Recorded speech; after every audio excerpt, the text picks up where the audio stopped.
nagpapasensya po ako sa amin ngayon na sinagawa ko po. Dahil po sa akin na sira pong kasanuan po. Lahat po humingi po ako ng paumingi sa inyo sa mga sabi ko po sa inyo. Lalo na po sa rider, humingi po ako ng tawad po sa inyo at gusto ko po kayo makita sa personally na gusto ko po sa inyo humingi ng paumanhin po.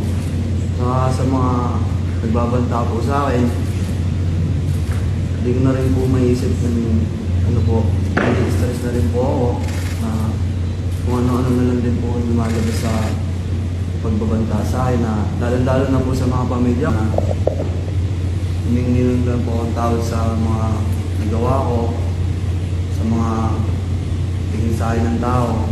Hindi naman po ako masamang tao, mabait naman po ako. Alam po ng mga